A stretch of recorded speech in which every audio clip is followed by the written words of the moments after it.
good news last week because Brandon McManus, who had some quad injuries, he missed some time. They went with a substitute kicker. McManus had his best game.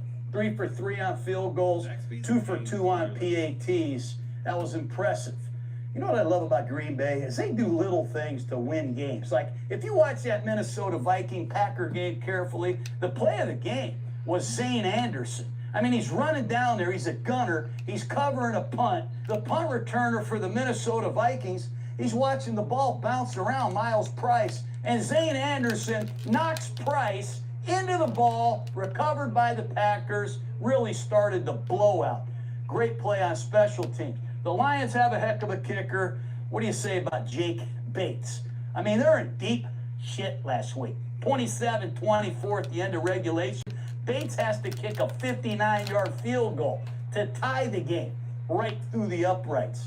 Jake Bates, 4 times already in his career, has made field goals of over 58, and he does it at crunch time. Bates is 15 for 19 on field goals, 37 for 39 on PATs. But remember, Green Bay, they're only 29th in the league right now in field goal accuracy. They're 75%. There are a couple key injuries to talk about. For the Green Bay Packers, we talked about Love's shoulders. Defensive tackle Carl Brooks, he has an injury. I don't know if he's going to play. Lucas Van Ness appears to be out. Defensive end, first-round pick out of Iowa. Savion Williams, young receiver, still looks like he's not ready to go. And for the Lions, you better keep an eye on their center, Graham Glasgow. He played every play last week against the Giants, but he has a sore knee. I don't know if he's going to be ready to play in this short week. Kirby Joseph looks like he's still a few days away. I don't believe he's going to play. Josh Pascal, defensive end, a guy they desperately need to get back. I'm not sure he's playing. Khalif Raymond, he hurt his ankle, young wide receiver. I believe he's out of this game, so they're going to need a new third receiver. And keep an eye on Brock Wright. This is another big injury. Here's the tight end that's been filling in for Sam Laporta. He got hurt. He hurt his neck against the Giants. I don't believe he's playing. And for Detroit, it looked like Terrion Arnold, corner, starting corner, will return. And Marcus Davenport was a full go defensive end. That could be huge to supplement this pass rush of the Detroit Lions. Let's get into this one. This offense-defense matchup is brought to you by Rhoback. Everybody's been telling me, hey, Coach, you got to try this Rhoback. You got to get one of these hoodies. Well, I finally got my hands on one, and let me tell you, the Rhoback Hezi hoodie, it's got to be the best hoodie in the league. This thing is softer than some of the secondaries I've seen on Sundays. I'm talking real soft. You put this thing on, and boom, you're in the comfort zone. You might start drawing up plays from the couch. And the Rhoback Sprint joggers, don't even get me started. I wear them to travel. I wear them to film study. Heck, I wear them all the time. They're soft, they're comfortable, and they have that look that says, yeah, I still got it. So listen, the holidays are right around the corner. Treat yourself and treat your team. Head to Rhoback.com and use code Gruden, and you'll get 20% off. Once you put on Rhoback, you're not taking it off. It's that good.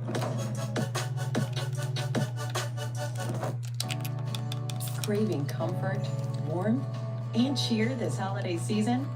We brought back your favorite thing. Well, thanks.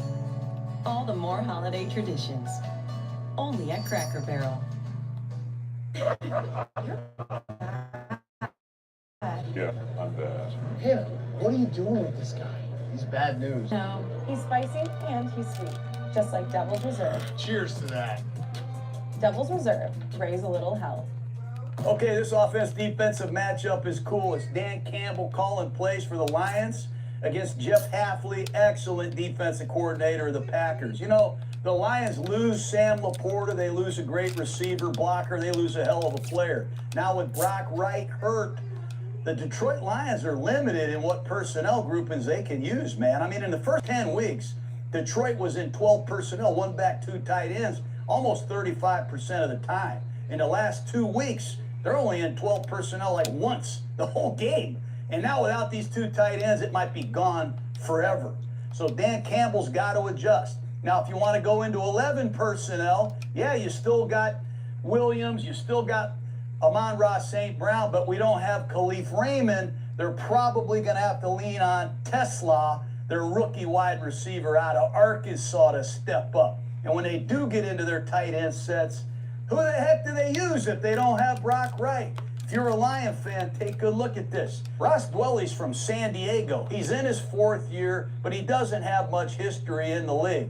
He wears number 82.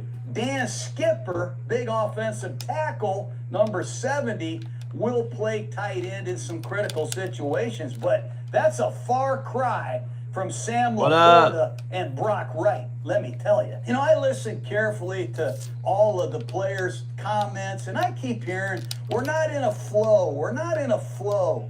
Well, everybody's got to play better. We're worried about who calls the plays, you know? It was John Morton's plays, it was Ben Johnson calling them, Dan Campbell, we're not in a flow. They got to just get back to doing their job and adapting to the people they have up on this game day. They're going to be under the center a lot. The Lions are under the center 345 plays this year. That's second in the NFL. That's one of the reasons I think Jahmyr Gibbs averages 6.1 yards a carry. Yeah, he's fast, he's electrifying, he's elusive. But he's back here at about 8 yards deep, man, and Goff gets it to him deep. And he presses it, he has time to read his cuts, and he creates some force and some momentum as he attacks the line of scrimmage. And he can really set up his blocks in that I formation. I freaking love it. And the play action passes from under the center, they have a lot more sting than some of these bullshit RPO plays you watch. Those are the plays Jake likes.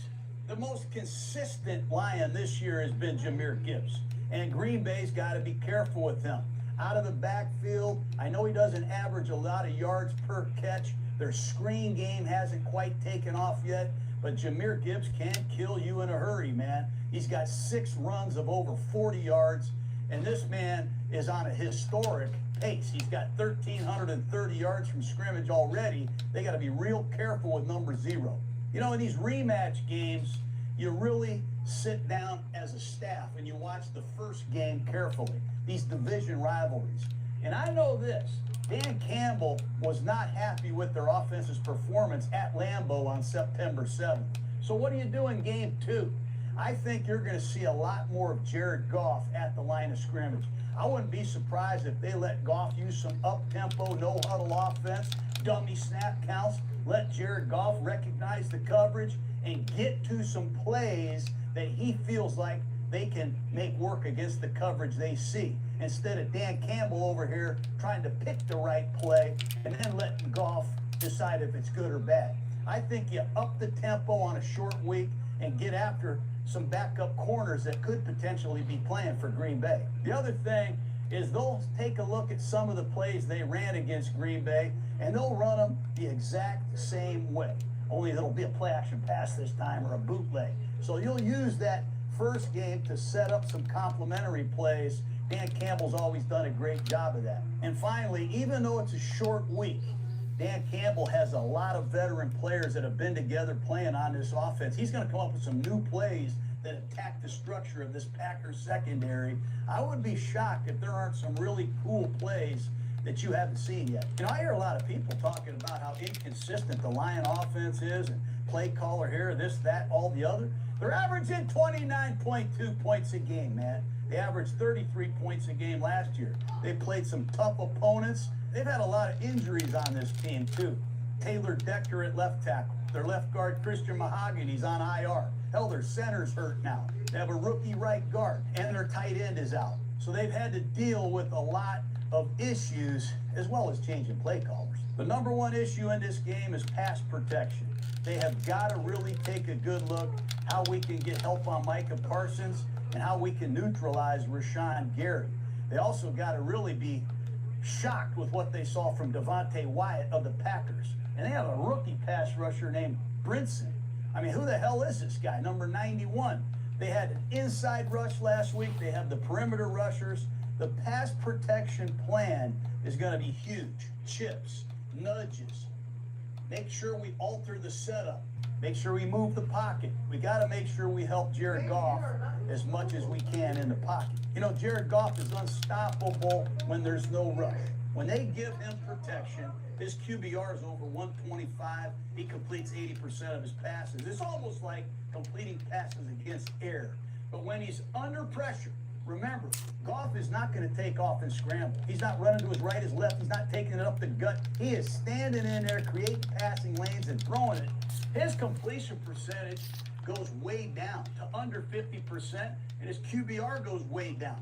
It is critical that the Lions do everything they can to make their protection plan 15 to 20% better than it was in the first time against Green Bay, or they're in trouble. The run game was invisible in the first outing at Lambeau. I already said it, 20 carries, 44 yards. They ran it 22 times, but 16 times the freaking back got hit in the backfield. Too much penetration, man. Too much penetration. You got to get these guys clean looks. If you make Jahmyr Gibbs get restarted or David Montgomery get restarted, it's over. They got to eliminate penetration. You know, they run a lot of this duo play where they get a double team on one defensive tackle up to the linebacker.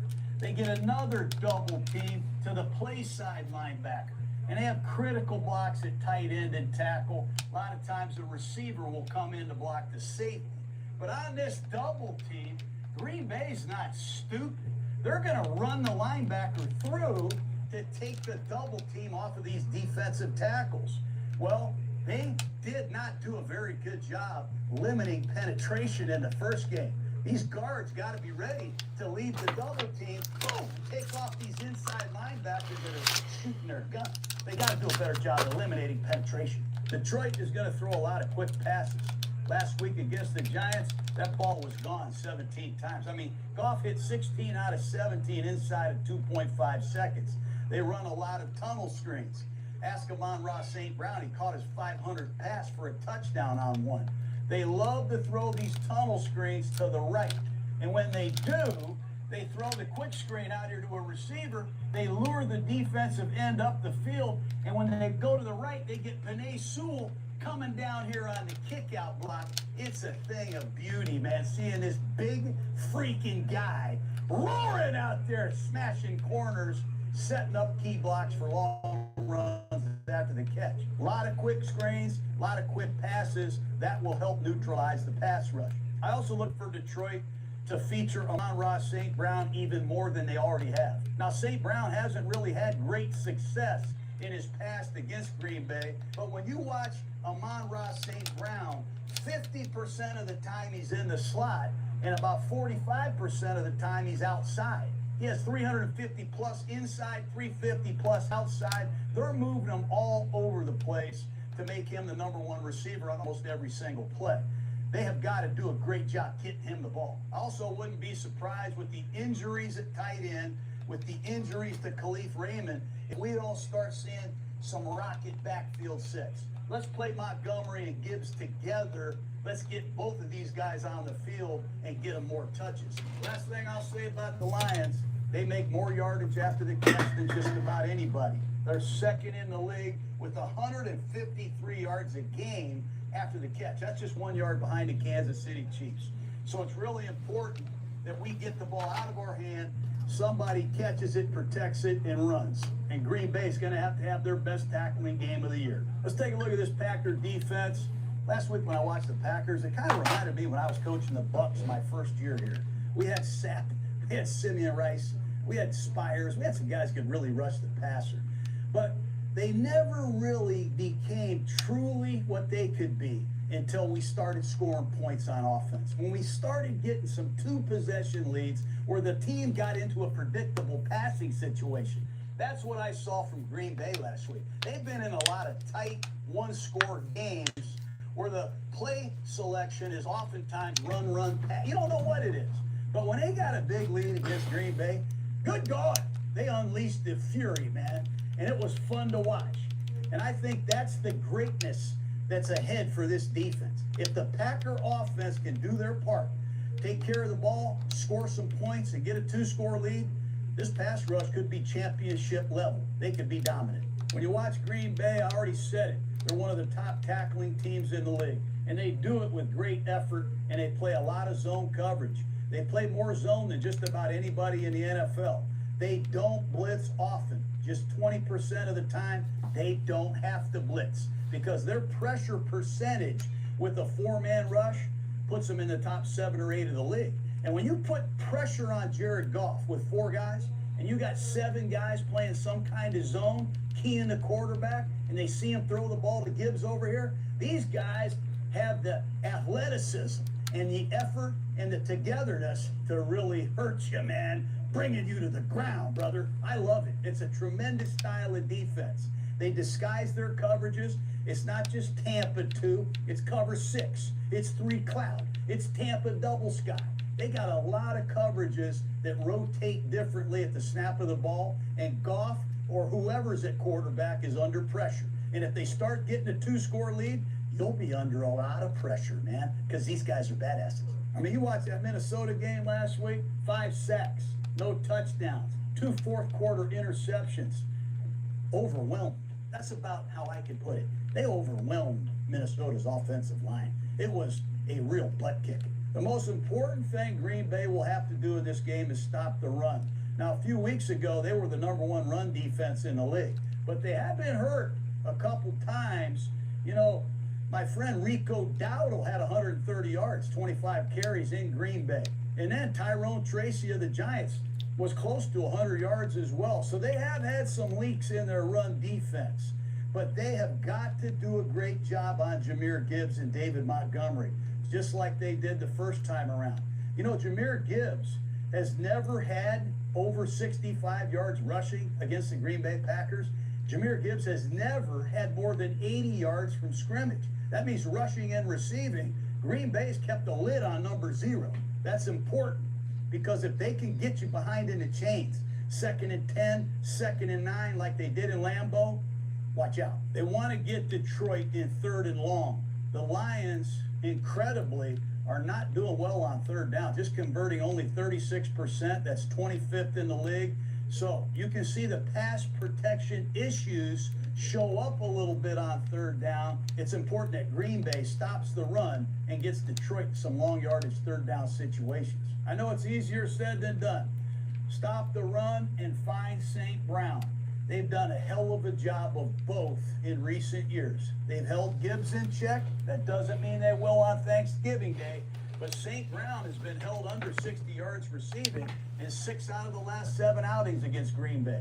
And in 9 games, he's only got 3 touchdowns. So at least Green Bay has a lot of familiarity on this short week, dealing with a great offense, a great back, and a great receiver. Let's see if that continues. Let's look at the matchups. Up front for the Lion offense, I circled the left guard. Christian Mahogany is out. He broke his leg a couple weeks ago. So now it's left guard. His name is Owoshika. He's wearing number 74. He got beat last week twice on sacks. Last week, in a passing situation, they moved the center to the right. You got to make a Lou or a Ron call. He's got to go left or right. Well, they pushed the center to the right last week, and they created a one-on-one, the New York Giants did, and there's the sack. That left guard was one-on-one, and I do think Devontae Wyatt of the Packers is going to be looking for this left guard, Owoshika. I think that's a matchup that's a real concern for the Detroit Lions. Taylor Decker will be playing right next to him at left tackle. He is solid, but he's had a lot of injuries. But this left side, man, is vulnerable against this pass rush, because you're looking at Micah Parsons, man. Just got his 10th sack last week. That's 5 years in a row he's had 10 or more. Nobody's done that but Reggie White. Micah Parsons against Decker, and over here they're going to get Devontae Wyatt, who has 4 sacks, 2 last week against the Vikings, against Owoshika. I think those are matchups that favor Green Bay. Graham Glasgow, I have him in orange because he is hurting, man. He played every snap last week against the Giants, but Michael Neese, who's on his 4th team, player that came out of Temple, Neese wears number 62. If you see him in a game, now you got 2 backups that are playing in there. Not good on a short week. Right guard Tate Ratledge is a rookie. He's played well this year. Penei Sewell is the best right tackle in football. Look out for those quick screens to the right. For the Green Bay Packers, we've talked about Parsons, Wyatt perhaps moving over here.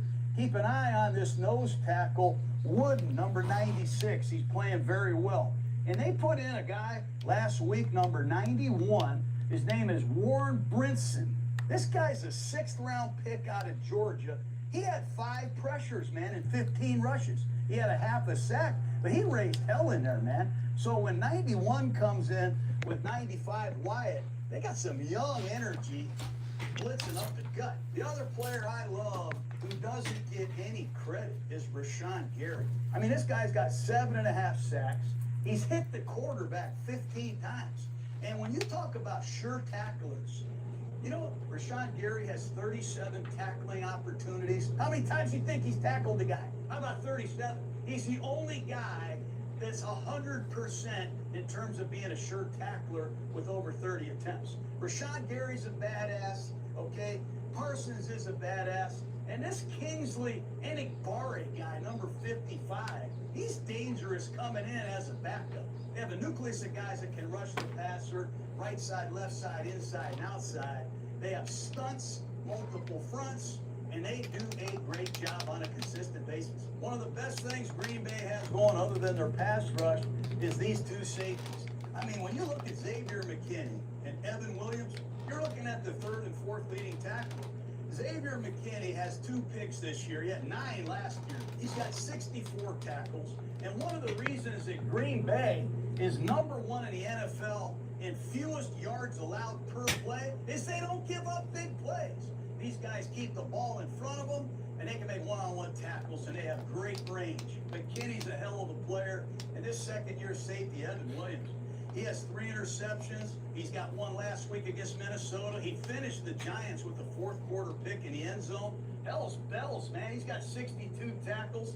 Evan Williams, 33, McKinney, 29. They put a lid on things on the back end. And their inside linebackers, I don't like them. I love them. I've already said enough about the edge of darkness. Edgerrin Cooper, number 56. He's in his 2nd year out of A&M.